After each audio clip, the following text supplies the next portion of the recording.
politics, yeah. Oh, douglAR politics. This is douglAR politics. douglAR politics. This is douglAR politics, yo. douglAR politics.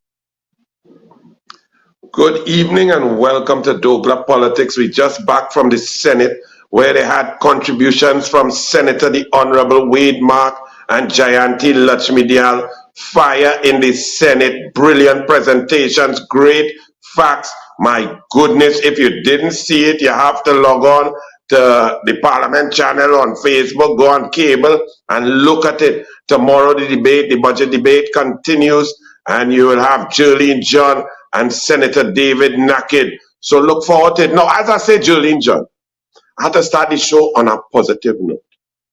Jolene John, Senator, the Honorable Deputy Political Leader, her mommy's name is Vida. Vida is a big fan of douglAR Politics. So much so that Vida, last week, Saturday, she hear me singing a little hoarse, a little stressed. She find my energy levels were a little low. Vida get up on Sunday morning and make a soup. Ladies and gentlemen, I eaten soup since Montessori school. I used to love to go to Montessori school on a Wednesday because you used to get a dumpling soup. My goodness, I eat soup from my grandmother. I eat soup from the soup center. I eat soup all over Trinidad and Tobago. Vida, Jolene John mother, make the greatest soup in the history of soup. The soup have cow wheel. The soup have pigtail. I'm sorry for all your religions and people who do that. Okay, the douglAR is eat everything and everything, right? Except thing I'm allergic to. It had cow heel, it had pigtail, it had beef, it had oxtail, it had corn, it had fat dumpling, it had slim dumpling, it had corn. Vida is the greatest soup I ever eat. I mean, the expensive soup. Vida, thanks, I couldn't afford to buy that soup. So that's as a positive way to start it off. Let me go to the PNM now, which means negative, because the PNM incompetent from top to bottom. Douglas PNM Camacho, the chairman of the sport company, who is the chairman of Hockey Board and president of Hockey Federation for the longest time, who cannot get an astroturf for the children and the people to play the hockey. This clown, this PNM, this man who was standing up and supporting a man who say he didn't eat for 289 days, but he's still alive. This PNM clown called Douglas Camacho, this dishonest fool. He come to tell you all, while sport and the Ministry of Sport has done nothing. They cannot even maintain the cycling velodrome. The aquatic center went green. The air condition didn't work in the cycling velodrome. The tennis center, the courts cracking. The fields across the country, all of the stadia, the Manny Ramjan, Atto Bolan, they're talking about licking down the Jean Pierre, licking down Hazy Crawford. This man, this incompetent idiot, come to tell all you, venues will be up and ready for the 2023 Commonwealth Youth Games. Who cares, Camacho? But you see what them care about? They get $35 million, go end up at $70 million to go and spend on hosting our games for our children to get licks because these people did not prepare. The games in less than a year.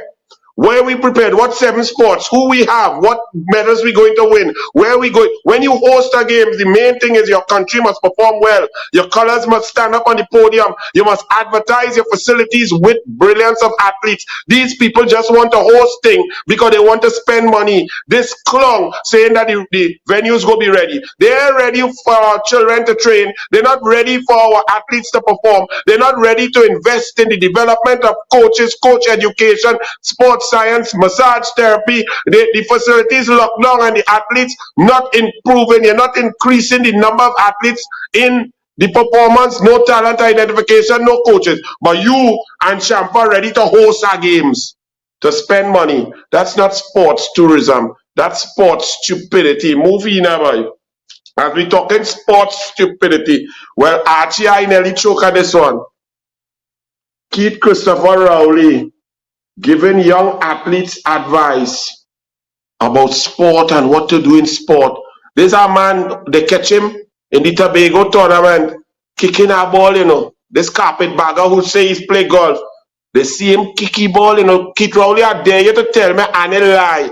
On the 15th hole, your ball was in, you kick it forward, Keith Rowley. You who don't know nothing about sport, you who had the worst golf skip. You know, some men just love sport, but sport don't love them. Look at one of them here. What he could tell athletes about what to do in sport, and then he comes with this whammy, like he was just drinking coffee or sipping a scotch and eating shrimps in the golf club, and he decide Jamaica. We gonna get help from Jamaica for our track and field athletes. Rowley looks to Jamaica to help develop world-class athletes. Now keep in mind, we got an Olympic medal before Jamaica. 1948, Rodney Wilkes in bodybuilding. Then Lennox Kilgore and Rodney Wilkes in 1952. We had McDonald Bailey running for the British Empire, but a Trinbagonian who got a silver medal. We had Hazy Crawford gold in 1976. Yes, they had McKinley and so on, but they had done quarry, and Jamaica did what they were supposed to do. We don't need to reinvent the wheel from Jamaica. We have brilliant coaches here. We need to invest, find the correct coaches, increase the number of track and field coaches in primary school, secondary school. Rowley cut funding and put a minister who didn't even want to be the minister of sport. When she was moved from tourism to sport, she said, when your own dog bite you, you're well bitten. He has cut sport investment, put a lady who only studying herself and to buy handbags and to see if she could get lighter and lighter. Me, I know if she's staying out of the sun, how she just getting lighter. Because Shamfa come in one way, she come in looking kind of dark like me, and she come out looking like Coleman Butt. Me, I know how that has happened. Plenty air conditioner, but I like plenty air conditioner, and I still black. Anyway, that is Rowley. Well, Rowley have everybody confused. Administrators are lost on PM's Jamaica athlete exchange comments. Track and field officials in the dark. Officials from the National Association of Athletics Administration of Trinidad and Tobago and the secondary schools track and field say they have no knowledge of arrangements to have local athletics administrators sent to Jamaica or have young Jamaica student athletes travel to. They don't know that because Rowley don't know that. Rowley just talk out that straight out of the K-Pax, out him out. The man never has a plan. He has no plan for you, your people, your country. His only plan was to come to become prime minister, because since 1987 he saw that the position of prime minister, you could procure without procurement and you could control the money, and anything with money, die Rowley. That the only plan he have. And well, I must say he's doing very well with that plan, because you all allow him to do it. The media allows him to do it. He could procure without procurement. He could gut procurement, call it legalized thieving.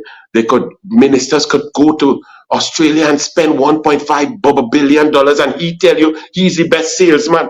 No corporate governance, no board, no advertisement, no competition, controlling your money and spend it how you want. Rowley's doing it better than anybody else, and while he doing it, he looking back so and calling other people thief, and you're leaving him there. Well, what all you want me to do? A teacher accused of sexual harassment in school. More troubling allegations are coming from Siparia West Secondary School after a teacher has been accused of sexually harassing female students. A teacher sexually harassing female students. Actually, there should be a picture coming up. I don't know. I just feel in a picture. A reliable source told Guardian Media that 4 complaints have been lodged at the school, but no action has been taken against the teacher. Several emails that the teacher sent to student became public after a parent became aware of it. But this is a very serious thing, and this teacher should face the brunt of the law. Archie, we didn't have a teacher back in 1969 who impregnated a girl of school age, who used his power and his authority.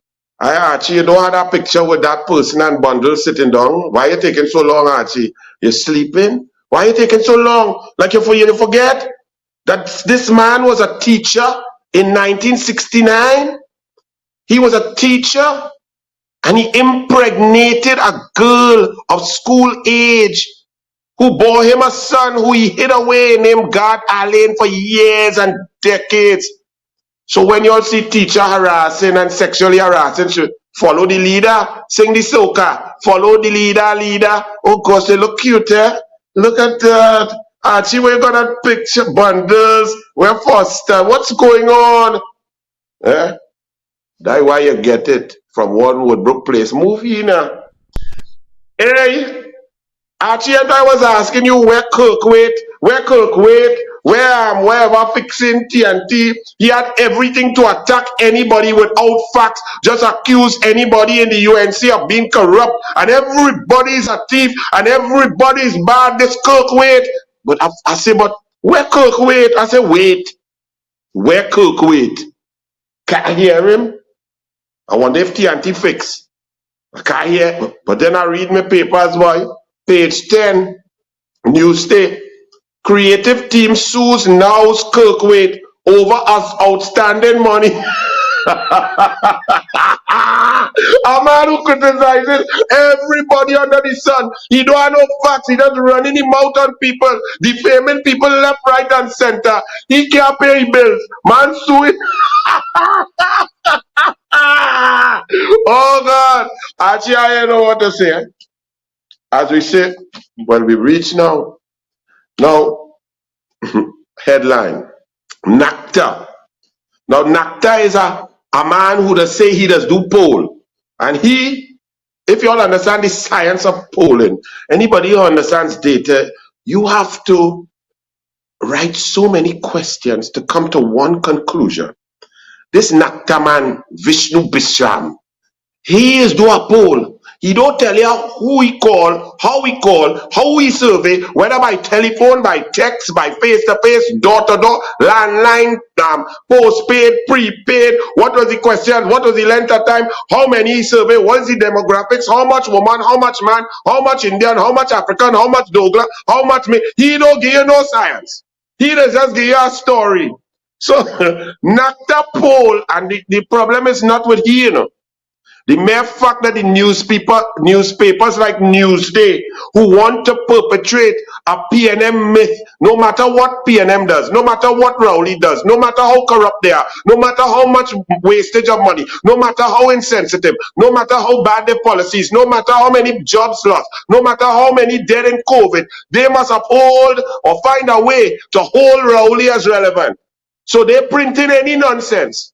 Why would a newspaper print something as put that supposed to be or purports to be scientific without any scientific basis? Ask Vishnu Bishram, because look at all this conclusion, a whole essay, no Archie. That man write a whole essay about 23 different conclusions. Look here, I asking you, Vishnu Bishram, what was your staff? How many staff members, and show me the wages that you have paid them? How many staff members helped you access and collect this data? What was the survey? Show me how many questions were on the survey, how many pages. How did you do the survey? Did you do it telephonically? Did you do it cell phone? Did you do a mix of cell and landline? Did you do it face to face? Did you go home to home? What were the demographics? What were the age groups? What's the sex, man, woman? What's the religious basis? Where you did it? What was the poll sample? What was the sample size? How you broke it down? What's the margin of error? You don't bother with them thing. You just start to print a flipping story. Here this one story. Nacta, PNM, UNC, internal elections unfair. Yes, Nacta, just so it is unfair. Why? Because nobody wanted Vasan. So when Vasan turn on a live, or Ramona Ramdial go on a live, like you see douglAR politics here, the live might be up to about 500, 600 now on Facebook, and another 1,200. Actually, you could correct me if I'm wrong, on YouTube right now. So you see that, and then afterwards it will reach about 14,000 people. And when they split it up and so on, it overall cumulatively in 4 days, we'll get about 96 to 110,000 views. And you see, douglAR will get a certain amount of votes. When Vasant have a live, it had 22 people watching. So Facebook, unfair to Vasan. When Ramona have a live, it had 2 people watching, not even she husband watching. And they unfair. How the process unfair? How was Kamala able to beat the greatest politician in the history of Trinidad and Tobago, Bastio Pandey, when Bastio Pandey was the leader, political leader of the UNC, and Fazal Karim was the general secretary, and the whole organization was there? How was Kamala able to win because the UNC is democratic. Cheat for what? Why would Kamala need to cheat? Against who? Vasant, Ramona, them can't even beat a junior young, now get a card, a UNC card member. So I'm asking you, sir, what is your poll? Because you're coming here and this poll, he polled so many things. He polled about 10 things on PNM and 10 things on UNC and giving you opinion. Polling is not just writing a story. Anybody could write a story. On top of that, this man said, on 2 occasions, PNM going and win Tobago. They're going and win by landslide. It was 6-all. Then he said PNM in the lead and they get 14-1. On what basis? So, Mr. Man, I am asking you, because I need to know your science, Dr. Bishnu Vishram, Nacta poll.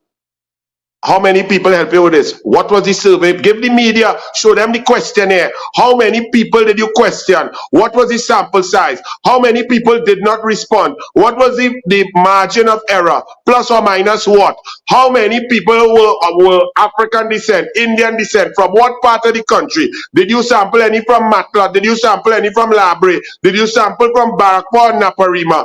For the PNM questions, how did you know that they were PNM people? Did you question PNM people on PNM internal matters, or did you just ask questions of anybody who's totally irrelevant to a PNM internal? And on the UNC side, did you ask anybody general, or did you go and get a UNC list and go through the list and call? Or what constituencies did you go to? How many did you use? What numbers did you use? How many people collated your information? How many people on your staff? What are their salaries? Tell me this now. And until then, hush your flipping mouth. You ridiculous clown. You're embarrassing yourself and the media allowing you to play games. If all you want to do scientific polls, you come out with all your poll, or you come out and do your polls and let me get some good information. But to have charlatans like this giving us information, then he come after that in the same poll, in the same period. He do internal UNC. Internal UNC happened about 2 months ago, you know. He polled that. He polled PNM internal, which I even have me at it now. They're now going on, they now finish nomination. He polled that.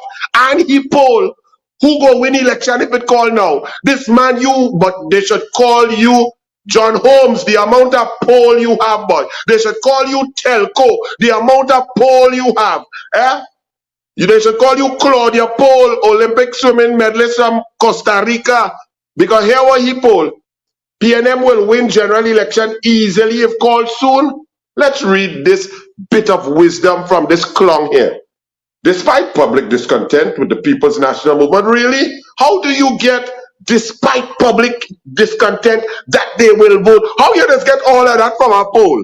Then why you don't say, but despite wearing a tight pants, you just still talk stupidness out your mouth with a Guyanese accent. And when you reach home, you just eat curry through your nose hole. How you just get that information? Let me know now. People's National Movement, PNM, the party will handily win a general election. Really? They handily winning? How many seats? How they winning it? You walk up and down St. Joseph. You know that St. Joseph gone UNC already. I have walked up and down there for the last 9 months. Convent girl gone. They're going and bring Abdul Richards. They don't get blowout. The deficit was 822 votes. We now ahead by at least 640 votes. I know because I on the ground talking and polling and talking to people one-on-one. How you did? How many people you did down there? Oh, you didn't. You're just writing an essay. If you want to be a writer, if you want to write a novel, go and write a novel. Go and ask somebody how to help you. Here the man, according to the study, says the Guardian now. The study? Guardian, what? How you know this is a study? What information? What's the poll? What's the margin of error? What's the poll size? Bishram started the poll on October 1st, interviewing random voters to reflect different demographics. Just so? So he started the poll on the 1st of October. When it finished? And he just random voters. What is a random voter? What age group? Male or female? What's their ethnicity? What religion? What group of? What constituency? Where it is? Where he poll? In Beetham? Where he poll? In Maloney? Or he poll down in where he poll? In Barakpa? Look, listen, this is such total nonsense. Mr. Bisham, Would you like to do an interview with me? I'd bring your information, bring all your files, your data. Let me analyze it. Give me the file now on your poll. Because we as politicians, we always want scientific information. But brother man, don't get tied up. I study polling. I study statistics also. You cannot get 43 conclusions from one survey. It's an impossibility. You are ridiculous. It is a joke. And for the media to print you, but the country knows that the media is disgusting PNM. That is why our newspaper today could leave out Faris off the front page. We go deal with that just now. So Nacta poll put PNM ahead by miles in Tobago 6-6. And 3 days before the 14-1 defeat, Nacta say PNM win Tobago, you know. They win and they end up losing 14-1. Imbot plan by government to help fisher folk with fuel prices now being formulated. Really, Imbot? No? But you all remove regular gasoline over 2 years now. Fishermen have been using super gasoline. You have raised the price of super 6 times in the last 5 years. Fishermen cannot travel to search to find fish. And you now come to say, fishermen, hear this. Government's plan to assist fisherfolk with fuel price costs is now being formulated. When PNM say they're formulating something, look, they're trying to formulate a cardboard factory in Labray since 2015 October. They're trying to fabricate a port down in Labitco down there since 2015. They're trying to fabricate a road that 300 million spent up a highway to Valencia a day. It ain't reached yet. They're trying to build a hospital block in Port of Spain since 2016. You see anything? They're now going to plan to try to help fishermen who suffer in 2 years because of decisions taken by the PNM to remove regular. Well, here what you all have to do, fisherman. Kamla will bring back regular. See? Say it with me. Kamla will bring back regular gas for fisher folk. Forget Colm. Balling about he's a boatman since 12. Call him the boat you does ride. The boat you does drive. And the boat your boys and them just go and dance and wine and passa with you on the boat. That not fisherman boat. Stop trying to play like you is grassroots. And that house down the islands, call me. Where you get that from? The one you fix up and I went down there. Where you buy it from? How you buy it? Was it tender? Was it advertised? Call me. The police, you feel the police coming for Faris alone? All you go have you could have a cabinet meeting in Golden Grove around the bucket as you share it, as each one all you go and poop in it one by one. No layoffs envisioned at HDC. More pace in home delivery, says Camille Robinson, wig buying cash lady who signed a declaration and it was false, but yet the police can't conclude that case. But they're spending money to get a witness to talk bad against UNC. And the witness end up trying getting an indemnity with them and sue them. But all you have to pay, so don't laugh too much, you know, because your taxes go in there. They done giving all you nothing, they done weaning you all off the government. So don't laugh too much, you know, because them are playing with their money. They're playing with casino money, and you is the casino, you the people. Yes, especially you all who vote for that PNM, you vote for that one, all right. But hear them. More pace in home deliveries. Well, Jolene John and Rudal Munilal must be laughing. How you could have more pace in home deliveries when you cannot build house? Munilal and Jolene John under the UNC government, the partnership were building over 5,000 homes per year and giving out 100 homes per week. This PNM must give out 400 homes in the last 7 years. And now they say, yes, we're going to pick up the pace. Well, it wouldn't be too hard to pick up the pace. Look at me. I sitting down, right? I just pick up the pace. Because I was sitting down, I wasn't moving. So the pace easy to pick up. Protest at St. Anne's Hospital for food. For food. They have $6.9 million to pay a criminal for his legal fees. They don't have no money to pay for the family of dead divers for a commission of inquiry, or for the attorney of the one surviving diver, Mr. Chris Boudram. They don't have no money for that. They have no money to feed patients and nurses, people here at St. Anne's Hospital in the constituency of Smallpin, who he and Rowley just spent over $1.6 million to go gallivanting to meet Pro-Man. Rowley, when you and Smallpin went and meet with Pro-Man without any public servants, without any technocrats and so on, did you all discuss the methanol plant in Oman that is 56% owned by CL Financial, Rowley? Rowley, did you negotiate that? Is Pro-Man going to buy? Are you all going to sell that to Pro-Man? Is that what you went to negotiate? Is that corporate governance? A prime minister is sitting down with good suppliers and so on and negotiating? Is that it, Rowley? You and your Smallpin? You all elect the most corrupt human being in the history of the planet and then want to know why it had no food in St. Anne's? Anyway, there are more mad people outside than inside, yes? Union protest refinery, reopen refinery. Former Petrotrin employees and members of the oil field workers trade union OWTU protested the oil refinery's closure. It's not time for protest, it's time for election. You want the refinery open, listen to me carefully, Kamala will open it. That's the policy of the UNC. Open the refinery. Kamala will open it. When Kamala was there, it was open. It was not closed. It's Rowley closed it, and the bareback man was dancing while and saying he loved Rowley like hog love mud, and he loves Stuarty too. He don't know which one he loved more, Rowley or Stuarty. That Rowley good friend, eh? TNT to issue global tenders for new transportation plan. Really? Really, Rohan? So back in the day under Bouygues Bâtiment, and the $481 million for rapid rail and so on, that didn't include a traffic plan for Port of Spain with raised up highways circling it in the air and little drop-off points, exits and so on. They didn't have a traffic plan paid for by the PNM back in 2007, 8, 9 around there, Rohan. Or you're going to tender out to foreigners for our next road plan, Rohan. And Rohan, Trini people can't figure out traffic plan. We're not bright.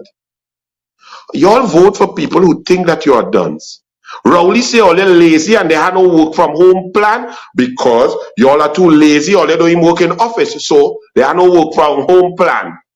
And now Rohan is saying local people cannot bid for a traffic plan to fix a traffic problem in their own country because we too dumb, we dotish. Imagine dotish people telling y'all too dotish and y'all vote for that.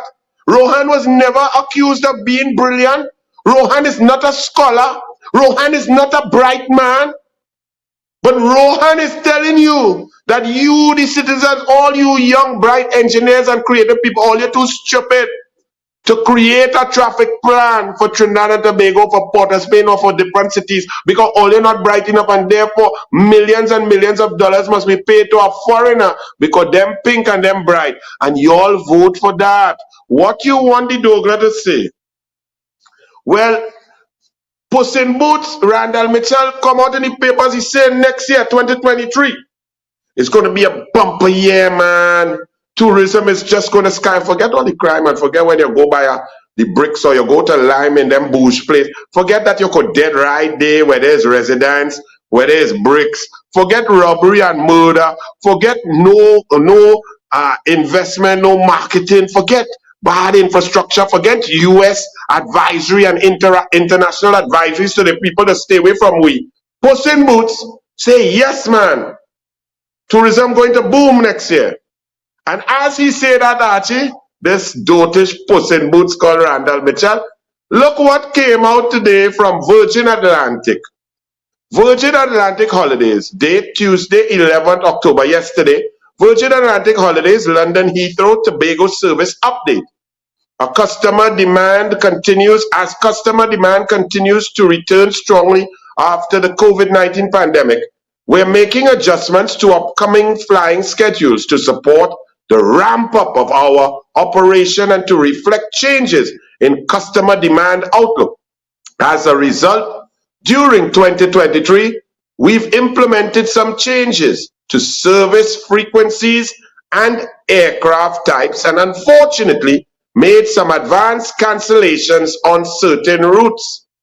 As part of these schedule changes, we've taken the commercial decision to end our Heathrow to Tobago flights from 11 January 2023. So Virgin Atlantic said COVID done. People starting to fly, but the great demand all over. But not for Tobago and not for Trinidad, because it had P&M for the last 6-7 years that it shut down, that people don't want to come here. It broke down. And don't try to blame PDP. That's because of P&M. And that they had to readjust flights. So understand this, Mr. Puss in Boots. What do you have to say to that now?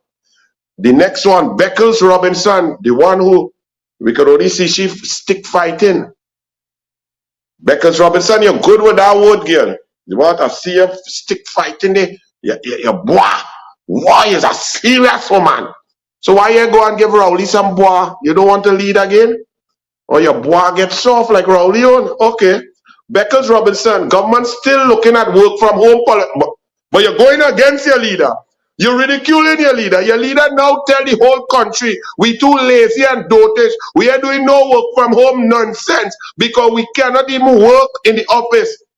And you come out and tell Rowley, but he's wrong, he's fast and out of place. Government still looking at work to home policy, Beckles Robinson, just so you attack Rowley. But hey, like your boy get back hard, girl. Here the next one. Talking about hard boy. Oh Lord, Willie. Shamfa, you're not going to listen to Twiggy, you know. Twiggy, I don't know, but Twiggy is a PNM. Twiggy know the ins and outs of the PNM. Go and listen to what Twiggy say about your Shamfa. Why you don't attack Twiggy? You want to attack the whole country and say we don't sacrifice? Go and attack Twiggy. Say, Twiggy, you do not sacrifice. You want something for nothing. Go and tell she with your Eve Saint bag. Here's Shamfa. Remember, who is that? Why Archie put up 4 different people on the script? Archie, you're confusing me. Archie, why you put up 4 people? It's only Shamfa talking about. Who's that? Archie, that Shamfa? Whoa, Shamfa girl? You not bipolar, you quadpolar. Shamfa come out and bust the mark. Shamfa say, Caribbean Airlines go and buy 9 new planes. All you can't get subsidy, all you can't get laptop, all you can't get textbook, all you can't get cheaper fuel, you can't get cheaper LPG gas. You can't get nothing, you can't get road fix, you can't get grants, you can't get school feeding. Shamfa say, them P&M going and buy 9 new aircraft. Well, boy, Carl jump out quick, Kwamina Rowley lawyer, Caribbean Airlines is considering the feasibility of acquiring just two additional ATR aircraft and not 9 as stated by Tobago West MP and Minister of Sport and Community Development, Shamfa Kujo. Shamfa, you want something for nothing, girl? You want to work, you want 9 planes? Hold on, move 4, Shamfa now, all 4, move all 4. As we talking plane, actually as we talking plane, don't laugh now, because this is very serious. We've been telling you for years that the PNM has cut back so much that our airport is going to probably be downgraded. They haven't paid the bills for the check-in services and the security checks and so on. They're owing companies threatening to pull out, and it just got worse. Because it appears the radar system was not working while you citizens were flying in and out of Trinidad and Tobago. And there was a near crash because the air traffic controllers did not have a radar. And 2 planes, a JetBlue and a Caribbean Airlines, both coming from JFK, were at the same altitude, approaching the same thing. And they were told to continue. But for the brilliance and intelligence of the JetBlue captain, who eyeballed it and decided to cut his descent and go back up. so that they could cross safely. That could have been the worst incident in the history. Trinidad and Tobago is normally a place of pure safety security. We have some of the best air traffic controllers, and we have the best track record from BWIA to CAL. And look, it could have all ended under the mismanagement of the PNM. What do they say about it? Anything? No, the story just came out from the truth, and then eventually one newspaper spoke about it. As we talk about that, they have money to pay a criminal lawyer to try and get Anand Ramlogan and Ramdeen, but they don't have money for box lunch. Rise in demand for box lunches. The demand for box lunches in schools under school feeding program has increased by about 20% as a result of financial challenges faced by parents, especially following the COVID-19 pandemic. National Schools Dietary Services, NSDL, the state-owned entity that manages the country's school nutrition program, has received its largest budgetary allocation in the last 10 years. According to the draft estimates of expenditure for 2023, which was laid in Parliament after the September 26 budget presentation by Finance Minister Colin Butt, the increase represents good news, given there is also increase in the demand for box lunches for children that were negatively impacted. Stakeholders like caterers, principals, teachers, parents have been approaching SDL chief for, among reasons cited. In a telephone interview last week, NSDL officials said over 120,000 breakfasts and lunches were distributed daily to children in about 820 schools in Trinidad and Tobago. Well, this article, you see how they like to put 10 years, they lie. Because under Tim Gopi Singh, 76,000 breakfasts and 26, what I say there? I say breakfasts. Let me leave it as that I mismanning word. 76,000 breakfasts. I said breakfasts, yes, but that's all right. That's part of the local parlance. And 76,000 lunches were served. That's 152,000 meals per day. So PNM cuts that down to 51,000, which is 102,000. They now increase it to 120,000 and say they increase. No, PNM. It is a decrease of 30,000. And during COVID, you drop that down from 48,000 to 20,000. All you wicked to even take food out of children's mouth. MP Scotland hurt and desperately sorry. Really, Scotland? You're desperately sorry for being an idiot, for writing a speech, reading it out, dramatizing it as if you were a thespian in the parliament and telling people what your solution is, that you have a coal pot to roast breadfruit, and if you can't afford gas, use the coal pot, which coal's more expensive than the gas, and when you can afford gas, go back to gas, and your solution is to lose weight, you will ride a bike. I ain't see you ride a bike yet, because you would have drunk, and we'd have gotten rid of one PNM idiot in the flood waters. Archie, but they really ridicule him now. Run it. I still have a coal pot, you know. I still have a bull pistol, you know. For me, in order to lose weight, I will ride to court. Kit Scotland is a lying baboon. You ain't riding no bicycle to work. Why all the politicians just lie so, boy? God! I have no bike. I ain't come and be my donkey. I'm going to jump on the back and just, hee-ha! And what you taught me, my husband, my children, everybody. Everyone of we, you're go sure to lose weight. You're sure to lose weight. It's that nonsense about bike and coal pot and one such stupidness. So now it have another kid, looking to lose his seat. The message that underneath is that he's disconnected and elite. You're talking a pile of bull, I'm guessing that your belly's always full. You tell me jump on my bicycle, and if I in a tight spot, I better bake my breadfruit in a what? Cold pot, shut up now. Cold pot, hush your mouth. Cold pot, shut up now. Cold pot. In tough times I do agree, you gotta shut your salary.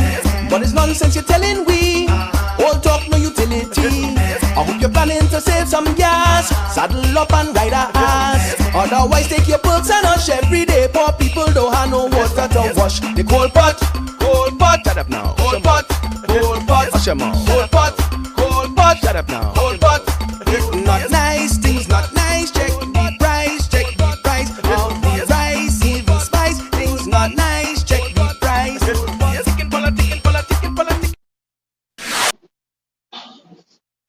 What? Coal pot and bike. This is the PNM plan for 2030. Vision PNM 2030. All you get coal pot and ride a bike. And when you're talking there now, Martin Daly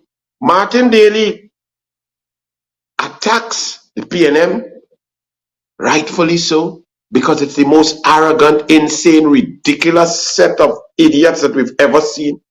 But this man could never just criticize, because there's nothing more corrupt than a man who has an affinity for one side but feigns independence, pretends to be independent.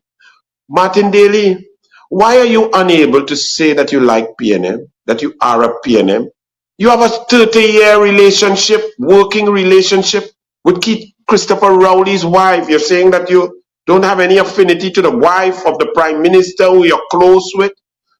When you give your contributions as an independent senator, how were you even appointed independent senator? Because we know those things don't even exist. The other independent senator in the Senate today song better than the PNM, song better than Calm in defending the PNM nonsense. They have PNM independent senators as we know them. Helen Drayton was a PNM independent senator. Bato Kamlau as Prime Minister, 23 out of 23 contributions. And as they cheat and give PNM an extra hour with the EBC with Robert Manson and didn't tell the UNC, Helen Drayton jump off the independent bench onto the bench and the chair of CNMG under the PNM and then NIB under the PNM, flipping PNM. But you come now, but so here what they do. They pretend this clown, this idiot, who feel he's a roots man because he does go in a panyard and drink scotch in a big fancy crystal glass. So he's a roots man because he does like pan. This clown who was on the board of RBC Bank, and when anybody take a mortgage for buying property or anything from RBC Bank, no matter if you had lawyers for free, I had lawyers for free, mother, father, two brother. At that time, them say I have to go to his law firm to pay legal fees if I want to get a mortgage from RBC Bank. Do you find that sounds right? Does that sound competitive? Does that sound fair? Does that sound like it's ethical? So let this clown here hush him out and stop attacking the UNC so the PNM could say what they want. Scotland could ridicule the country. Shampa could ridicule. Rowley could ridicule and call people lazy and stupid. Marvin Gonzalez could tell we don't go movie town 3 times. Don't eat ham and macaroni. How much brief this clown get and his firm get from the PNM over the last 7 years? But you come into attack. We dealing with the PNM, you know. But then look what he must do. Because he's such a dishonest fool, a disrespectful charlatan. Listen to him. Kamla Prasad Bisesa and some leftovers of a failed 2010-2015 grouping remain ensconced in leadership in the opposition. But that is a stale and tarnished offering and not likely to be seen as way out of the monkey pants we are in right now. Why you don't go and scratch your old hairy smelly self? You understand? There is nothing more corrupt than a human being who cannot even have the testicular fortitude to admit which side he like. To pretend that you are independent when you are not is shameful and disgraceful. You have always, not like the UNC, you have always criticized. Who the hell are you to say 2010 to 2015 is a failure? 12.25 billion US in reserves. Heritage and stabilization of 7.6 billion, 55,000 jobs created in not one new tax, school feeding gate going up to 726 million, 59,000 students getting gate, moving forward in sport and culture, roads moving smoothly, crime on the way down, and that's a failure compared to now. You're wearing the right color tie, you ridiculous fool. Move that clown now. Or let us take you on. And from one to the next. Now, Ramona Ramdial, normally I don't take you on, and I really don't. And you're really just nuisance value. But you overdo now, Ramona. Ramona, you write an article criticizing my fellow teammates, my MPs, who were down in the lower house debating brilliantly. Michelle Benjamin, Dinesh Rambali, well, Munilal and them, Kamala and them, well, them is toppers. You had the David Lee, Saddam Hussein, Khadija Amin, mashing up the place, destroying the PNM, shredding that budget so badly that they need to go back and check. Coleman about coming in the Senate now to back and backpedal across the board. The MPs, Barry Padarat coming down the line, the UNC MPs, Lakram Bodo, Rai Ragbir, everybody performed brilliantly. You come to criticize MPs on speaking in the parliament. Ramona, you? Ramona, this is Anil. I could debate quite well, Ramona. Thanks to my mother and father, the gift. You know, especially my father, have a kind of memory that I don't need to read too much and things. You see, like I do in the show hour and a half, I ain't really reading much except for quoting from something and thing, Roman. So your boy could debate quite well. I look at videos and tapes of Badi Sagan Maraj, Eric Williams, Bastille Pandey, Patrick Manning, some of the best debaters in the history. My other boy who used to work Petrotrin, he passed away now, Ramnath. Them is men called Ramashe. Ramona, you're not on that list. Ramona, when I was a minister, and Kamala Prasad says, God bless her soul, but Lord have mercy, that lady is too democratic. When she should have said, you just sit down there and try to dress better than you normally do. Because even the ladies, you forget how to try to help you dress to come in the parliament, you know. Ramona, you forget I was there. But Kamala give you Kuva North. The seat of Bastille Pandey, the greatest politician to ever walk the two islands. The greatest debater, oh my goodness. The man could debate for doubles man and garbage man to understand, and he could debate the Queen or the Privy Council, all in the same sentence. You represent Kuva North. And Gil, when you get to speak, I had to hide my face, I had to pretend I don't in my BlackBerry phone, because the green verbs, like your green outfit there, one after the next, you could put pain to sleep. But you the worst debater in the history of the parliament. I'm sorry to say, you in the ranks with the lady from Aruka Maloney and thing. You real bad. How you put God out your thoughts, to put pen to paper, to criticize others about something that you suck at, that you are the worst at. Ramona, don't stop now, man. You don't like Kamala because she ain't give you a seat, okay? I don't know what she give you a seat in the first place. So move that now. I'm sorry, men tell me don't bother, but nah, man. That wrong, man. That is like Marlene McDonald criticizing Jereme Richards for running too slow. You can't do that, man. A lesson in power, says the Express. Editorial, 10th October 2022. Like a parent of an errant child, Prime Minister Dr. Keith Rowley has attempted to explain away the sequence of condescending and insulting comments by his ministers as clumsiness and microphone troubles. Dr. Rowley deserves an A for effort, so that he don't deserve no A for nothing, but I express. But won't get a pass mark for logic and soundness of argument. What he failed to consider is the fact that the offending ministers were all mirroring their leader in their responses to public criticism without having the benefit of his authority as prime minister. Express like you're agreeing with the douglAR plenty now, like your eyes open to the stupidity that you have plunged this country in by supporting Keith Rowley and the PNM. Archie, I didn't just tell them that Rowley, don't criticize Champagne, Marvin and Keith Scotland and Paula and all of them. They are mini-me's. They are just like Rowley. Rowley selected people in his own image. Al-Rawi, Small Pin, Fitzgerald Hines, Camille, arrogant, narcissistic, idiotic, incompetent clowns who only want to procure without procurement and take bag of cash and deposit it and sign form wrong. Run it. Then You get shocked when the PNM ministers all sound like Rowley. A leader, that's why leadership is important. A leader chooses people who he sees in his own image.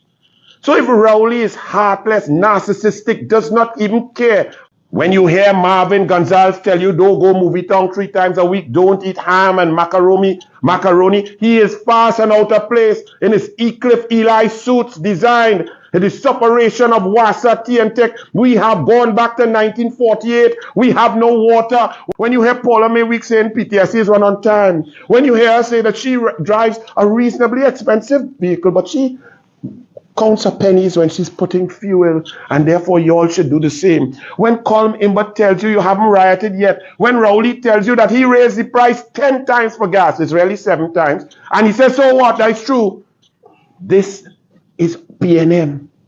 They always were this way. When you hear Shamfa Kujo, all of a sudden with fancy bag, makeup, Sasha Cosmetics, inside, outside, looking like the sun is shining on her, because it's just all of a sudden she looks a little bit lighter when she is enjoying the perks of office. Some to the tune of some 60,000 a month. She tells you don't sacrifice. That was Shampa from the beginning. Her first speech in the parliament, she said she will be in your face like a Lekoto Jambi. When you hear Maurice Julian telling citizens, you're big, you're grown and you have sense, they make your decision as a minister in the Ministry of Education. When you hear Hines talking about this is my show, when we are dying and being murdered and our ladies are being washed up on the banks and dumped in a repo, Fitzgerald sleepy Ethelbert Hines, who cannot keep his eyes awake for a moment, has to tell you this is his show. Well, sir, your show is a horror movie. It's hellacious, and never before have citizens across the board felt so unsafe. When you hear Keith Scotland with his wide self, if he was here in this press conference, you would have to widen the camera, telling you about he go ride bike. That is his solution. He have a coal pot, and if you can't afford gas, buy more expensive coals, the idiots that they are. What would you like me to say? Now they come to feign apology. Oh, I didn't really mean that, but you went into detail in your Hansard. You didn't only make it a passant, you went on to explain what you will do, why you will do it, and when you will do it, and when you will stop doing it. You will go back to buy the gas when you could afford it. Now you come in to feign apology. The people say fire burn you, PNM. But I put it to you that this was the PNM. This is the PNM. That's why they play a race card. And while you're saying that, and then some of you, the next thing you would say is, don't bother to vote because PNM and UNC is the same thing. Stop your nonsense. Kamala Prasad says anytime it had flood, she on the ground, showing care, heart, concern, have all her ministers there. And after anything, she analyzes, does a post-mortem and improves the system from ODPM to communication to corporations to Ministry of Local Government to assist you, the people on the flood. Look at the 5th flood that Rowley has overseen. Where Rowley? He put on her boots. You all see him in a galoshes. You see him in our raincoat. You see him talking or giving out a hamper, shaking a hand, putting a hand on the shoulder of a mother who just lost all her fridge, all her food, all her couch and everything. Her house is destroyed. Have you all seen him? But you all bowling UNC and PNM is the same. Don't be ridiculous. Don't be as dotish as Martin Dotish Daly. Don't do it. The Guardian. Check the Guardian. Underprepared and unready. Guardian editorial. A yellow level weather alert is defined as the least dangerous of the weather alerts. Issuing this warning implies that all recipients in the affected areas should prepare themselves appropriately for anticipated conditions. It's important to note that this definition does not refer to a storm or a hurricane. What is adequate preparation as flooding is now endemic? Flooding is now endemic. How it became endemic, Guardian, because the PNM has no plan. They have allowed the infrastructure to deteriorate to a point that once it drizzle, it flood. They have not cleared and dredged the river mouths. They've not cleaned. They've not cleared the garbage collection. They have more water and more bush and more bottles, plastic bottles than ever before. They've not built box trains. They've not done anything. They've not monitored or done planning development properly. The PNM is incompetent and has done nothing, and 7 years later, we are in a mess and we're counting losses after heavy rains and floods. Corporations spending hundreds of thousands to clean up. But then on top of that, here it is, no water to clean up. Because Rowley put a man who nothing about Wassa. Minister of Man, Minister Marvin Gonzalez, Minister of Ham and Macaroni, Minister who does go movie tongue 3 times because he had 3 different men. So he does go 3 times a week to movie tongue. But the rest of we who does go with the children once every month, and so we might need make that now. But never mind, a PNM man open my next cinema because they opening hotel, they have water park, they opening bricks for man to get shoot in the car park, and now they opening Cineplex and so on. Once is a PNM financier, things nice. Once is a PNM voter, wean yourself off and time to suffer, and you all still voting for that nonsense. I told you all, some people think it's a joke. When you read and study the transatlantic slave trade, you'll know that the most troublesome, strongest, when you mean troublesome, you mean the fighters, the leaders, the strong potential, the Africans from Africa who would not settle for any sort of oppression. They were killed early o'clock. Those who weren't killed as they get on the ship, the first chance they get, they were thrown overboard with chains and rocks under them to sink them down, chained together to die and to drown. Then the next set of troublesome, strong ones who would fight for their freedom, they were dropped off in Jamaica and Haiti. And then, well, who took the long journey?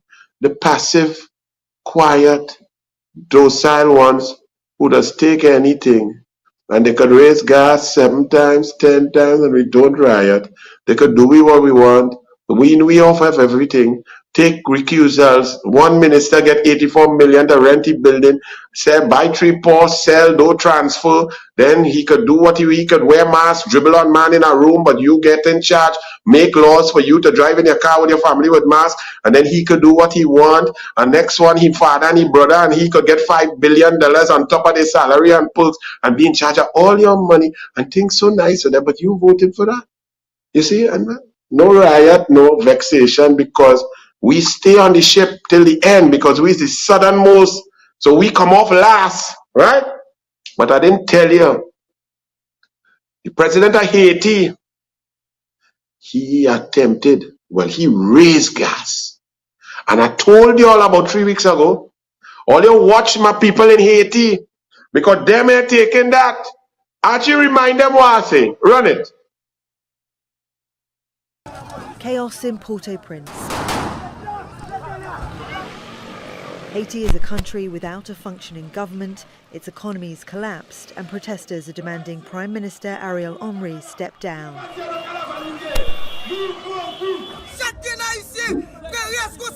We Haitian people will demonstrate with our plates and spoons and blankets and pillows in front of Ariel Henry's house to ask him to resign because hunger and insecurity are killing us all.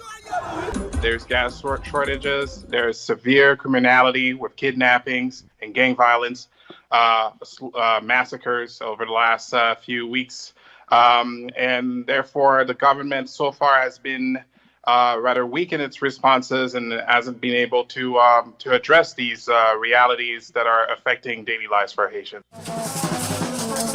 Critics of the Prime Minister have vowed to continue to protest until they get the change they say Haiti needs. Victoria Gatenby, Al Jazeera. That was the wrong video. We didn't get the video you wanted. Yeah, you didn't get the other one, but that's all right. That's the one that would have come after. Because the one that I was saying before is that I said, watch this, Haiti will not take it because Haitian people are strong and they don't take that kind of nonsense like how we take it. The Prime Minister had to suspend his fuel hike. The price of fuel is back down to where it was before when he raised it because Haiti not playing that. But don't worry, Rowley and them could do anything because they're PNM. And the other lady, oh gosh, never mind she good. And never mind people were getting things in their pocket. Never mind the roads were smooth and you were getting water in your tap. Never mind that. Never mind she left the subsidy and she made sure that you could afford your electricity, and she gave grants for differently able and save 153 children lives through the Life Fund, and invested in sport and TT Pro League and cricket and across the board. Never mind, she did all of that, and culture and arts, and settled 143 wage negotiations, kept Petrotrin open, created 55,000 jobs, had the Sea Bridge working flawlessly with 2 vessels, and the Superfast Galicia with the Canadians maintaining it. Never mind, she did all that, and she built stadium, built hospital, built teaching hospital, started the Point Fortin Hospital, the Arima Hospital, built the Cuba Hospital. Never mind, and the Indian lady did all that. She's an Indian. So you have to vote for Rowley because he's black. Not that all of us are Trinbagonians and Rowley's a heartless, incompetent, nasty man. No, he's black. Okay. Country going good? As the US advisory says, stay out of Trinidad and Tobago. Level 2. Level 4, Port of Spain, murder, kidnapping, rape and thing. And terrorists, possible terrorists, terrorists may attack at any time. Fitzgerald Hines and the PNM come and say, but the US wrong. What the hell wrong with the US? But I told you all about 2.5 years ago, when Keith Christopher Rowley was going from pillar to post from in the parliament, when Al Rawi tried to backtrack and he was asked a question and he said, yes, Trinidad and Tobago has terrorist cells. He then went to speak in Lauqueta Talparo speaking and said Trinidadians, Tobagonians not taking it seriously. We have terrorists, and Carnival was under terrorist threat and they were planned to blow up the US embassy, and I was standing up there in my costume in tribe and I watching the US embassy and truck going by freely and so on. Rowley went to meet with diplomats one after the next from USA, Canada and Europe, telling them he wanted help to deal with terrorists. They run up in a mosque, they find some guns, they say it's terrorists. Rowley was running ads on radio, I-95 and so on, and other PNM stations saying ISIS, don't join ISIS. It's not the right thing to do. The government was paying for an ad campaign to tell children don't join ISIS, and now the PNM is shocked that the USA listened to the Prime Minister. I wonder if Vishnu put together any video with that or information back from them. Yeah. I don't know if he found it. Yeah. Well, run it, man. Run it and remind them. Because stupidity knows no bounds. Rowley's a total idiot and you don't understand that. I said this quite back then. Go and run it. With cheese. Thank you very much. Given that the carnival is over and cannot be disrupted again, could the Prime Minister indicate what specific threat to disrupt the carnival existed that caused these events? Madam Speaker, the government of Trinidad and Tobago, through its ongoing monitoring, became aware of threats from persons who subscribe to that kind of behavior that we have become accustomed to in the 21st century. The threat that we specifically responded to was a threat to take action against the carnival parades by persons of interest to the security services of Trinidad and Tobago. And I thank all those agencies for the work they have done in securing the population, and we continue to thank our partners internationally for the support they give to the people of Trinidad and Tobago in the face of the threats that we live with. Madam Speaker, as Chairman of the National Security Council, I see on a daily, weekly or monthly basis the existential threats to the people of Trinidad and Tobago. On this particular occasion, yes, I continue to be concerned, and I'm convinced that we faced a credible threat. And that's just little bits and pieces. He went on and on and on, just like Rowley goes on and on and lies and lies. He created, that's the Prime Minister of Trinidad and Tobago advertising Trinidad and Tobago as a terrorist cell, as a producer of terrorists, as the worst place to be. And now Fitzgerald Ethelbert Hines just wake up from his sativa slumber and he is trying to attack the US. The US listen to the Prime Minister. Who else are they going to? He's the head of the National Security Council. He is bombarded by information about existential threats and terror threats, and the threats was real. Threat on Carnival, threat on US Embassy, threat, terror. And now Fitzgerald PNM Hines, you have the audacity to come out and say that the US wrong, they lie. Anyway, I forgive you because that high grade, your eyes don't even stay open, boy. So you might have slept through that whole 3 weeks, yeah. Yeah. I shouldn't be too hard on you. It's hard to stay focused in that kind of slumber. And here the Guardian editorial, what date? October 10th. The yea and nay of the US advisory. We understand the minister's demur in this regard, but can only partially side with him. The words may attack seem to suggest more than just a nation vulnerable to these types of attacks, but appear more as a warning that they are likely to happen here. 4 years ago, local authorities did say, at least Guardian, you're trying to be honest, eh? Local authorities, not local authorities though, you nasty, disgusting, deceitful Guardian.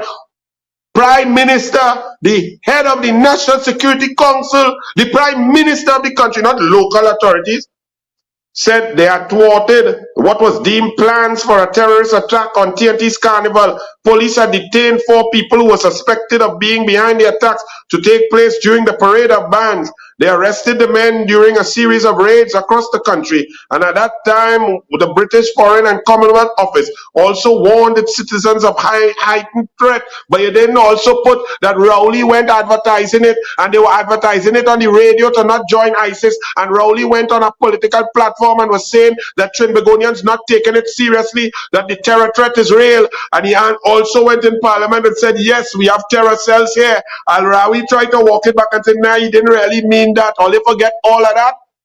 And now you, boy, hey, I don't know, but the Sleepy, put back Sleepy Hines there, Archie. Let me see him. This is the man who's in charge of it. Look. Do you feel safe? Do you feel secure? His government read out a budget for 4 hours and 12 minutes and another 40 minutes today. 4 hours and 52 minutes. And they said nothing about safety and security. They said nothing about anti-crime initiatives. And yet we have security guard found dead outside his home. Laventille man 30 shot dead in Belmont. Body discovered in golf club pond. Brothers beaten at school. South Sea spate of robberies at start of weekend. Cheap 3 men shot in Laventille drive-by. Schoolboy 15 chopped, shot, and dumped. And this is the man. And while this is going on, Keith Rowley goes to attack and try to pretend that what he did on August 11th, 2021, by interfering, misbehaving in public office at the office of the president with the president herself, Paula May Weeks, and chairman then of the Police Service Commission, Bliss C. Prasad. He's trying to pretend and present a position to you that his illegal activity along with the president and Bliss C. Prasad in thwarting the merit list of the Independent Police Service Commission, that was legitimate, that there was some reason or rationale for him and Paula May Weeks and others to break the law. So now the police are going on a witch hunt across the board. Gun licensed gun dealers, one after the next. They go in and they're searching and they're trying and they're finding and they're checking and they're making sure and they're trying to come up with all sorts of nonsense. When you read this stupidity, it is because when you have firearms, there's so much information and you have to put it triplicate, quadruplicate and write it in. And if they find any error and so on, they're charging you and they're trying to make it look like legal firearms is a bad, terrible thing, and that Gary Griffith was horrendous and therefore Rowley was right. That's what them doing. While a 15-year-old is being shot and murdered, while you are in your house being raped and tied up, and Ratans and everybody under threat, where people are packing up to leave this country, while this jackass sleeps, and you all vote for that. How could you really vote for that? Forget PNM, forget UNC, forget African, forget Indian. We just talking human being. How could anyone look at a choice, this and anything else, and vote for this? Something is wrong with us. They should have left us on the ship. They should have really leave we on the ship. And what's more dangerous to DCP Jacob and the next one who come to act, because PNM in control of anything, and you have to keep PNM K-Pax to get work. the mere fact that you all are carrying out instructions of the PNM, you are bringing the Trinidad and Tobago Police Service into total disrepute. It's not the PNM Police Service. The police service has to be fiercely independent, totally apart and separate from the executive. In fact, the police may have to lock up some of the executive, especially around now. It may have plenty to lock up because Limo, Attorney General Limo, the man who went in a foreign jurisdiction and lie and sign a document under threat of perjury and affidavit that say he was a junior lawyer and that he was just a note taker. When he took and made arguments, made submissions as a senior counsel, this lying fool here says on the drop corruption charges, it's not over yet. Oh, he will go and run it down. What? Run down what? You are the Attorney General. Or you go in civil suit with who? The same man, the same fellow, the same witness who's of questionable character before anything? This clown, this embarrassment to himself, his family, and his future generations. Kamala wants probe of ex-AG Al-Rawi. Probe Faris Al-Rawi now. Opposition leader Kamala Persad-Bissessar said, and she has demanded an immediate criminal investigation into the conduct of former Attorney General Faris Al-Rawi to determine whether he is guilty of misbehavior in public office and conspiracy to pervert the course of justice. Move this stupid one. The US will deal with he. You could put up Faris if you want. The Daily Express. The Express that has defended the PNM at every juncture. The Express that had Asha Javid while she was making child for John Jeremy and loving up and horning John Jeremy with Stuart Smallpin Young. Writing as an investigative political journalist. Me care if you love PNM and you want to love up the whole cabinet. But you cannot be an investigative political journalist that is biased, that is conflict of interest. You could go and write a novel, go and write comic strip. But there are two parties, UNC, PNM, and you only hugging up and intimate with red. But you're writing articles attacking yellow and printed in the Express. Do you know how corrupt that is? But the Express now, egg on government's face. Well, let's read this PNM Express. Because if the PNM Express is criticizing the government, is scathing, is saying criminal charges, criminal investigation, then boy, all you know, the police have to act. But will the police act? Well, I just told you, it's Balize police now. So who knows what they will do? Because the law is not the law if it's PNM. The Vincent Nelson debacle that has now exploded in the government's face demands nothing less than a thorough Express a thorough investigation into the Rowley administration's involvement with the disgraced attorney, beginning with his controversial opinion on the case against the late Malcolm Jones, former executive chairman. Well, Archie and Vishnu, the Express, like they read my mind. We come in there just now because that's where the douglAR going to start, you know. Because you all have to remember this thing didn't start right now.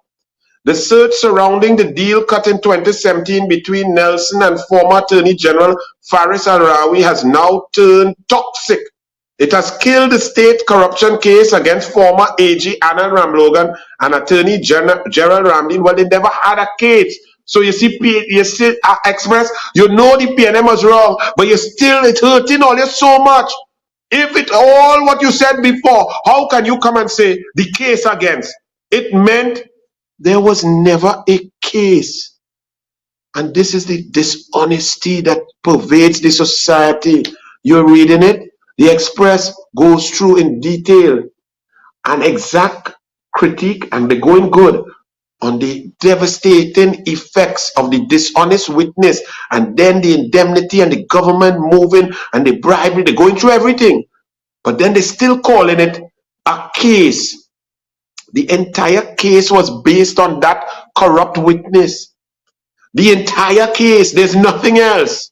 So there was no case, because if there was no witness and the witness is conflicted and corrupt and found wanting, and the entire thing rests on his back, and his back has no backbone, then there is no case. So there never was a case. What there was something called malicious prosecution. The Express continued. Gerald Ramdin destroyed years of painstaking work by the office of the DPP. You see, they're still trying to pretend like there was some painstaking work. If the office of the DPP had more evidence, different evidence, painstaking work, then the removal of that witness would not have crashed the case. But they had nothing else. So stop it. You're still trying to leave in the minds of the people that there was something there. If there was something else there, the case would not have been dropped. It would have just been weakened, but they would have had other evidence. But since there was no other evidence, all the evidence was the corrupt witness. There was no case. Express. Vincent Nelson's checkered involvement with two successive governments. You see, they had to throw in two successive governments. How they had to drag the UNC in? How the UNC reach in that? The UNC did nothing. Vincent Nelson was paid as a QC, and that's where it began. He gave a legitimate opinion, detailed, on the Malcolm Jones issue and moving forward. It's when the PNM came in and he saw the opportunity to make money because there were unethical people in charge. It's when he started to flip-flop. He didn't flip-flop first. He flip-flopped with the PNM. So don't involve the UNC. He was a Queen's Counsel. He got a job to do. He did his job. He gave his opinion, and the case was moving forward against Malcolm Jones. But you see, that's what they do. PNM, UNC, same thing. Checkered path with everybody. A man who flip-flopped on his own legal opinion. Well, let's deal with that now. Archie, and let me tell the people something. This was a man, Vincent Nelson. He was hired by the then government UNC partnership, Anand Ram Logan, as a Queen's Counsel of good repute, to give an opinion on a very critical case to try and recoup some 3.2 billion pounds, right? Nearly 18-20 billion dollars was lost. And Malcolm Jones was executive chairman of the PNM Petrotrain. And he gave an advice and said, yes, move forward. There is a great likelihood of success in this case. It is worth the risk. It is worth the investment to go and try and get the money back. Government changed. PNM came in. Malcolm Jones' lawyer, Stuart Smallpin Young, becomes a minister in the office of the Attorney General. Faris Rawi becomes the Attorney General. And then all of a sudden, Petrotrain, from the same Vincent Nelson, got an unrequested advice of just a short paragraph saying, nah, the case weak, all you pull out that thing, man, that ain't no good. So right then and there, the man is a failed witness. The man is of low character. The man has no credibility just by that decision then. This all preceded anything. Any negotiation, any indemnity, any witness, any charge, any accusation, any allegations of impropriety by Ram Logan and Ramdeen. So the man was a scumbucket before. Who helped him to be a scumbucket was Al-Rawi and Smallpin. Put up the advice that was not even requested by Petrotrain of the lawyer who was paid and who gave a detailed opinion that the case was very strong and should go forward. Then he came in the matter of Petrotrain and the matter of action against Malcolm Jones. I've been asked by instructing attorney, this is the long one, right, Archie? Go ahead, you just go ahead, flash it. I ain't reading that. This is the first one or the short one? Right. I've been informed. This is the first one. Right, right. So just flash through that fast. I can't read that. Just show how much it was. Go on. How many pages is it? Tell the people.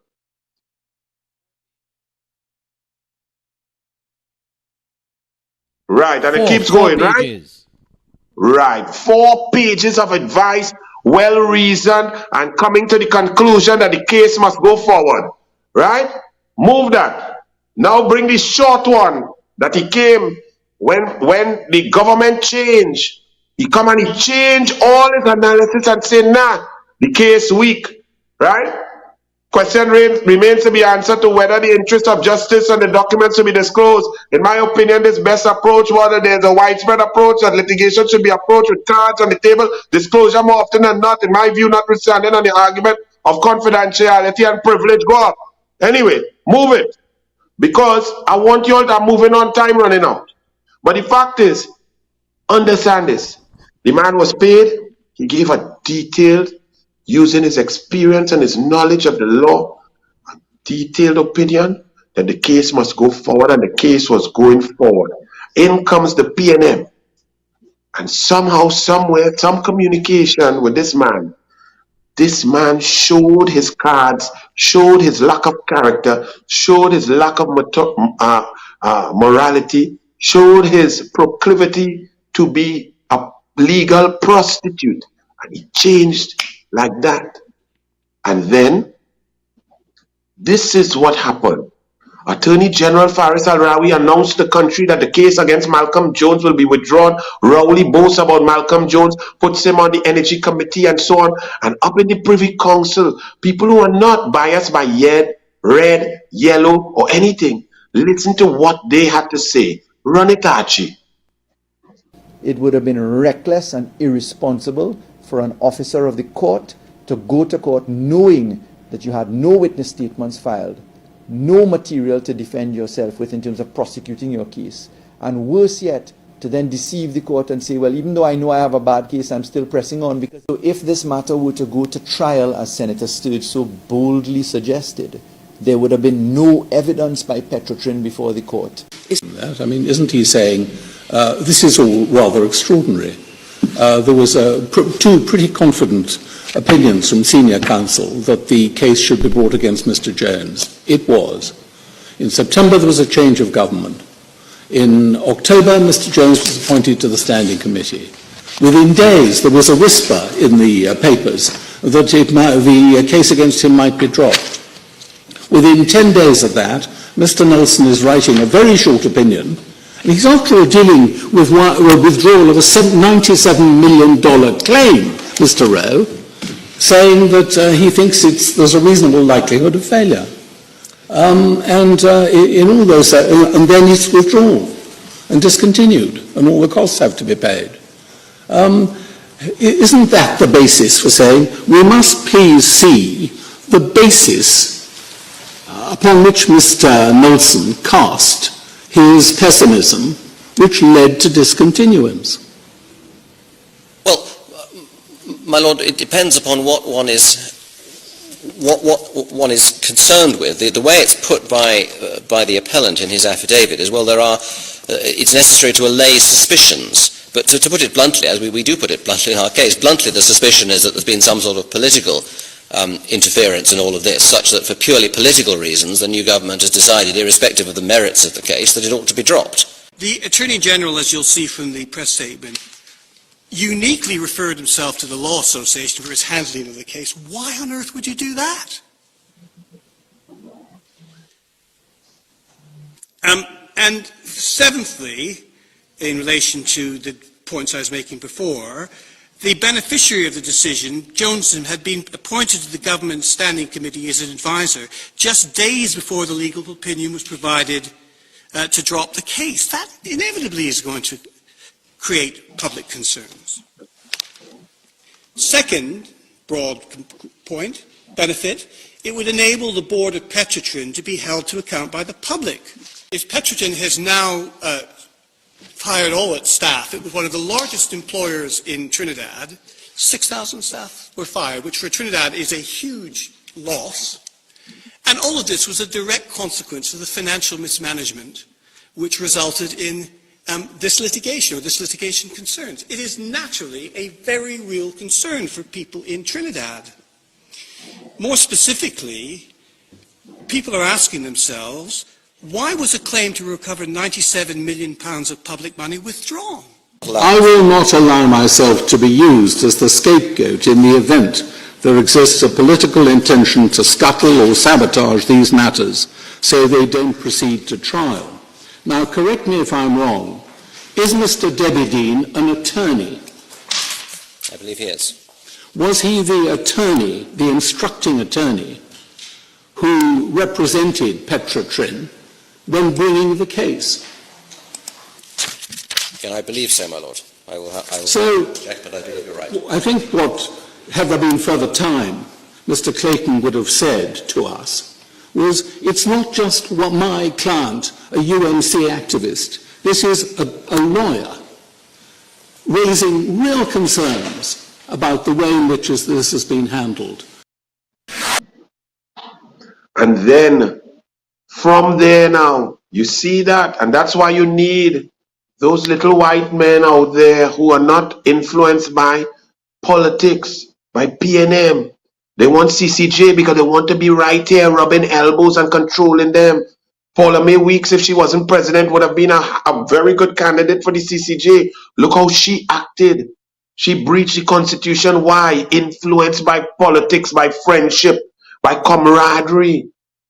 Justice needs to be clear, clean, pristine, impartial.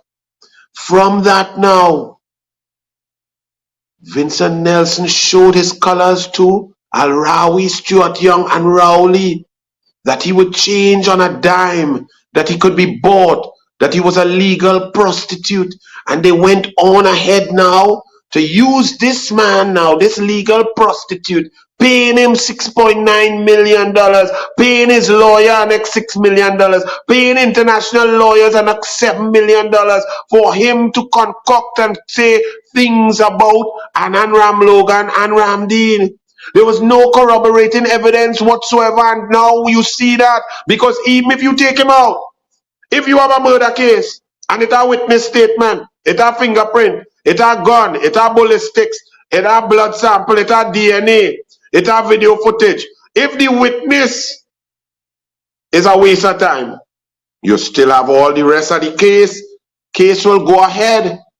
But if all you have is a witness, you have no fingerprint, you have no check, you have no bullet, you have no gun, you have no weapon, you have no CCTV, you have no DNA, you have no blood evidence, and all you have is the witness, and the witness is a prostitute for information, a prostitute witness for hire, then the case collapsed. And that's what we have seen. The case has collapsed and your money has been wasted, but there's lots more to find out now.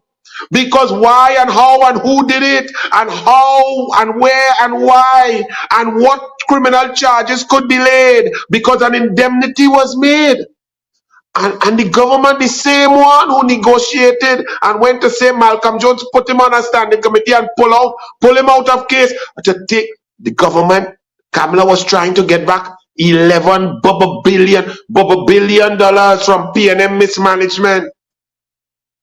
But then now we see that the DPP has collapsed the case because the witness is now suing the very government, his conspirators, the people he was liming with, who were negotiating with him, paying his fees and paying his lawyers. And imagine they cannot pay for the lawyers of the families of dead divers for a commission of inquiry. They cannot pay for the one living diver so that he can be represented well in a commission of inquiry for truth for the population. They can't pay a cent for that. But they could pay over $15 million to a criminal. So when men get shoot and think, men robbery and think, why the government don't go and pay the legal fees? You all see how corrupt it is. It's not funny. But put up the letter, because it showed. And Al-Rawi admitted, letter way back to the DPP, that he was in negotiation with a witness in a criminal matter. Now, if you all understand the separation of powers, the Attorney General has no locus standi, no authority whatsoever in criminal matters. That is the sole purview of the DPP constitutionally. So any Attorney General who oversteps his bounds there is flirting with misbehavior in public office. Put up some letters there that Al-Rawi wrote Or maybe the DPP one. You have it? That the DPP wrote in response to Al Rawi? Either one. Put up whichever one you have. If you don't have it, I'll read what Pamela Elder said while you look for that. The millions of dollars. Letters, boys, about 100 letters here. All right, just look for one from Al Rawi to DPP Gaspard, and then Gaspard back to Al Rawi. Take your time. I'm going to read this here. The millions of dollars in taxpayers' money spent in the persecution of former Attorney General Anand Ramlogan raises issues of misbehavior in public office on the part of former Attorney General Faris Al Rawi. This, according to Pamela Elder SC, who represented Ramlogan in the criminal. Don't pop that yet when I finish reading this. This, according to Pamela Elder SC, who represented Ramlogan in the criminal proceedings brought against him by the state. In a telephone interview with the Express yesterday, Elder said, a statement submitted by Al Rawi to the DPP, which contained exhibits, disclosed astounding fees paid to a junior attorney in Trinidad and Tobago and United Kingdom attorneys. This raises issues, and I am being very circumspect. This is Pamela Elder SC in my statement. But in light of all my years and experience as a criminal attorney at law, it raises serious issues of misbehavior in public office because it is a money trail of millions. And I am speaking of millions of dollars expended in the persecution of my client. She said of extreme importance is whether these monies were spent without the DPP's knowledge. This is not a light matter. This is an extremely troubling matter. Put it up there now. Let me see which one you have. Go ahead, Archie. And then you see, this is the Office of the Director. Put it up bigger. Office of the Director of Public Prosecution. So this would have been to Faris Al Rawi. Right. Go up. Their Attorney General, re-correspondence from BCL, Solicitors, LLP, and so on. I thank you for appraising me for soliciting my consideration. Respectfully, I decline to proffer any advice to you in this matter, since the handling of same and its potential progenies falls entirely within your purview and that of your legal advisors. So you're talking, go back now, put the next one, put the one that came before that. So the DPP said, listen, leave me out of that. I don't want to know nothing about that, what you're talking about there, because you're asking about some lawyers from UK and so on. Put up the next one. And when we see the newspapers, we see the Express. Follow. All right. This is Mr. Roger Gaspard, right? To Vincent Nelson. I write herewith enclosed letter dated November 23rd, 2020. Go up, right? With the UK lawyers, I am mindful of any allegations of undue influence as such. So, okay, let me go back. Right, stop there. However, they have also addressed the issue of payment of fees and require that the government of Trinidad and Tobago honor its obligations pursuant to the indemnity agreement provided to Mr. Nelson QC as settled by senior counsel. I am mindful of any allegations of undue influence, and as such, I bring the said correspondence to your urgent attention. Right. So Faris Al Rawi, the Attorney General, has admitted there and tried to put in writing to the DPP that he had concluded negotiation based on the advice of senior counsel, who we now know from today was Gilbert Peterson, the new oil man, Rowley's #1 senior counsel, and Inez Gate neighbor in Tobago, Gilbert Peterson. Now, unfortunately, Mr. Gaspard, I have a few questions for you. Because in that letter, put it back up, Archie, and you all just listen to my voice. While I like how you skillfully try to protect your office, when Al Rawi says, however, they have also addressed the issue of payment of fees and require that, so forget fees, now this part, Mr. Gaspard, require that the government of the Republic of Trinidad and Tobago honor its obligations pursuant to the indemnity agreement provided to Mr. Nelson QC. Mr. Gaspard, I am not understanding that part. Because there was once a DPP called Jeffrey Henderson. Jeffrey Henderson put a PNM Attorney General in his place because he tried to overstep his bounds from his civil duties into the criminal arena. And Jeffrey Henderson told him where to go and how to go. I put it to you, Mr. Gaspard, that if this letter alerting to some indemnity, not that you knew what it was about or what it would have been, but the words are pure English. I put it to you that could it have been possible that you should have made it categorically clear that what was implied in that letter, that it would be untoward, unprofessional, illegal, and a breach of the principles of separation of powers, illegitimate and so on, for an attorney general to get involved and interfere with a witness in a possible criminal case? Shouldn't you have put Al-Rawi in a place? Because if it was Jeffrey Henderson, I am saying Jeffrey Henderson would have responded to Al-Rawi and say, Honorable Attorney General Faris Al-Rawi, HYMC. So I have a problem there. But Al-Rawi confesses, but the news they put it, right? Faris, but what's the Guardian? What's the Guardian? The Guardian, you wouldn't believe that the biggest story in the history of Trinidad and Tobago, where the PNM government could collapse, were involving not only the Attorney General, but a minister in the office of the Prime Minister and a minister in the former Attorney General office and the Prime Minister and others. The biggest story in the history of Trinidad and Tobago politics. The Guardian just leaves it out. Now, Faris Al-Rawi called a press conference today. Faris, you look like you needed blood pressure, you needed CPR, you needed an injection of B13 vitamin, something, B12. You needed something, you needed horny goat meat, so you look flustered. But Faris Al-Rawi called a press conference to tell us, one, that is not he. He got advice from a senior counsel. Faris, you are the Attorney General.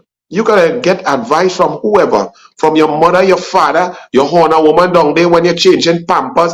You gotta get advice from anybody, from the girls who you was playing girl with, who you was playing dolly house. You coulda get it from Leng. You coulda even get it from Budit when you went and sit down and rub Budit leg. But you are the Attorney General. You make the decision. So you cannot come now having made a decision and say somebody advise you. Are you an idiot? That is like a caddy in golf telling the big player in the final hole, approaching the 18th hole to win the FedEx Cup, use a 5-iron. But the player know that his wedge is better. But he used the 5-iron and he threw away the $18 million at the championship. He hit the ball in the bunker and he bogeyed the hole. And then he blamed the caddy. No, the golfer makes the decision of what club he uses. The final decision is with the golfer. The caddy could advise the golfer. That's like if your daughter allergic to peanut, anything with peanut butter, peanut oil and so on, and you go to a restaurant, Faris, and the waiter tells you, well, we have a special on chicken in peanut sauce, and it's a great price, and it's delicious, and people all over the world love it.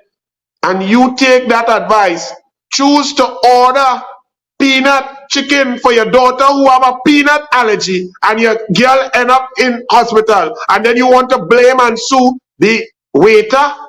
No, Faris, you made the decision. That is like a senior counsel tells you to lie in an affidavit.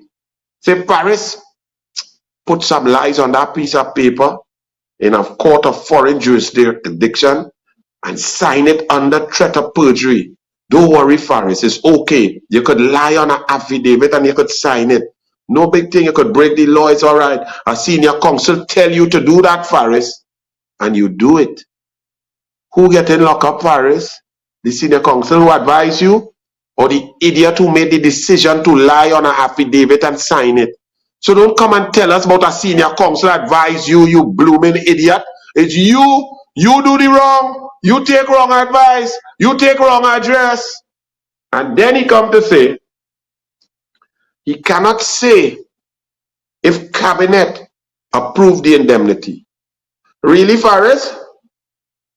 Well, Faris, is this your signature? Archie put up that little clipping, that little snapshot of a little document. Yes, blow it up for me to read. As you can see at the bottom, that signed Faris Al-Rawi, dated this 25th day of, dated my birthday, boy. Faris, thanks for the birthday present, boy. Happy birthday to me. Happy birthday to me. Hey, boy, this man real stupid. Did you discuss the Vincent Nelson case with anyone in the government as might be expected with a case involving Anand Ramlogan? And let's go to Faris Al-Rawi's answer that he signed.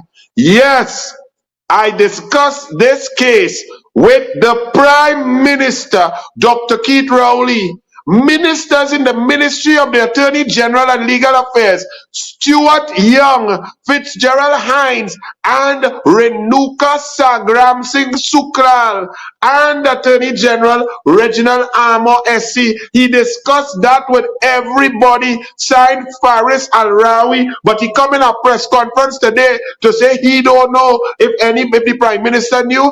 Once the Attorney General and the Prime Minister know, that is the cabinet. Plus, you discussed it all over. Now, furthermore, to you people, Al-Rawi paid fees to Vincent Nelson's attorneys.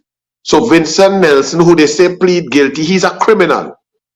And your taxpayers' dollars went to pay a criminal attorney. The attorney for the criminal. Okay? Not the boys from Beatam or the robbers, and they don't pay all your lawyer. You have to go and find your own money to pay your own lawyer. But Al-Rawi going to pay a criminal lawyer because he fighting down Ramdeen and Ramlogan and the UNC. But here the problem. You see, I know it works as a minister. A minister can't sign a check. So Al-Rawi could not write up a check in the ministry. Permanent secretary have to approve. There are processes and so on. And after the permanent secretary, in order to approve that amount, this permanent secretary could only approve up to $999,000. Anything above that requires cabinet approval for the permanent secretary. In this case, at the Ministry of the Attorney General. So how was the check made? How was it paid? The only way a permanent secretary could draft up that check, and in the ministries, they have 3 people to do check. 1 to check the amount, 1 to type in the amount, and 1 to print the check. And if one of them at work one day, there are no check going out that day. And the only way that check could have gone through that process is for the permanent secretary to have approved it. The only way a permanent secretary could have approved it is if they have a little pink sheet from cabinet, a confirmed minute from a cabinet note to approve the payment. So 1, that means the entire cabinet knew about it, discussed it, approved it, then came back the next week and confirmed it, which gave the permanent secretary the legitimate authority to sign a check for that amount, and the money came out the treasury. Or there's a permanent secretary who did something wrong, I don't know. Now it's very interesting. The permanent secretary at the Ministry of the Attorney General is a name that you all may have heard before, you know. Remember Grabby Wabby? There was $150,000 taxpayers' money that came out to pay for the minister who grabbed a pum-pum and so on. And the original permanent secretary was saying, no, I'm not paying that. That don't follow the Ministry of Finance rules. That is inappropriate. That is wrong. Me not doing that. And Rowley, the Prime Minister, is the only person who could shift a permanent secretary horizontally. He moved Mr. Ramdahin from the Ministry of Sport to his office, the office of the Prime Minister, and he replaced him with a lady called Natasha Barrow. Natasha Barrow then went and signed the check one time, boop, as soon as she reached the same day. So she didn't follow the same rules as Ramdahin.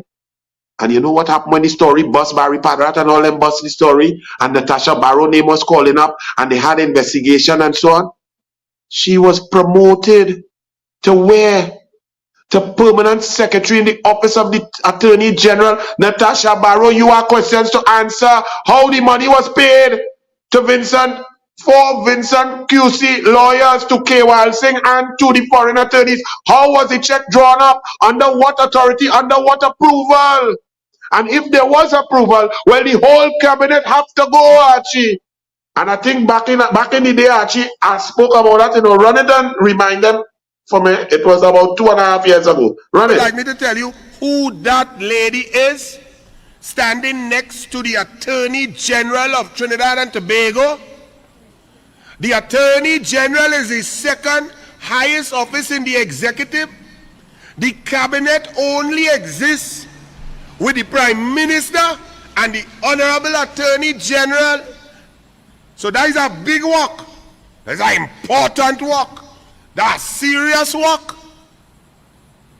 That lady next to Faris, a la rental, a la tight pants, is Natasha Barrow, the permanent secretary who Rowley shifted to the Ministry of Sport when he moved Ian Ramdahin, who refused to sign off on the 150,000 for the Grabby Wabby man. He sent she went in same day, sign off the check, and then sign off on a 92,000 jaunt in Tobago.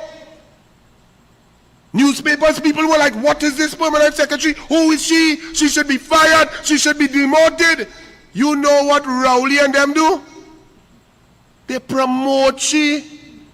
She is the permanent secretary in the office of the Attorney General and the Ministry of Legal Affairs.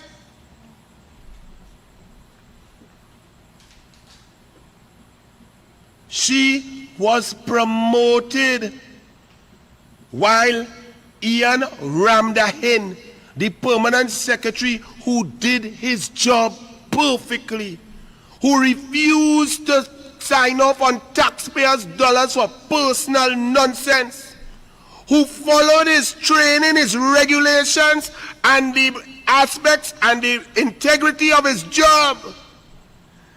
P&M Rowley takes Ramdahin and pelt him in a little office with nothing to do at the office of the Prime Minister.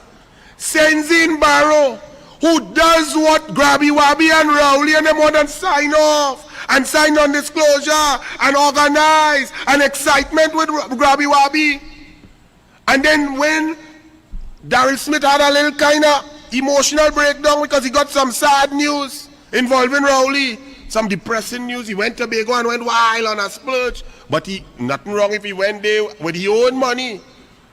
But he got $92,000 of all your taxpayer money. And you know who signed off on the jaunt? Natasha Barrow.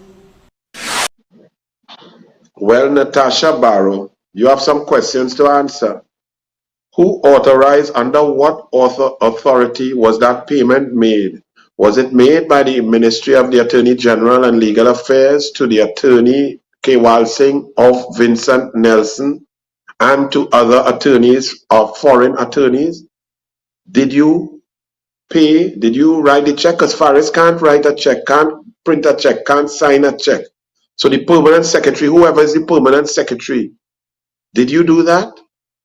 And if you did that, was it duly approved by the cabinet? Because that amount of money, a permanent secretary cannot write a check, cannot approve. It cannot move. There are systems in place. So Rowley, don't say you full support Faris. You in more hot water than Faris. You and your whole government, you're arrogant, ignorant clown. Ladies and gentlemen, I wait to hear all the senior counsel, all the lawyers, all the retired permanent secretaries, public servants. I wait to hear political scientists. I wait to hear all of those legal luminaries and professors. What say you all now? Yes, I discussed, this is Faris saying yes, I discussed this case with the Prime Minister, Dr. Keith Rowley. Good night. Blessings.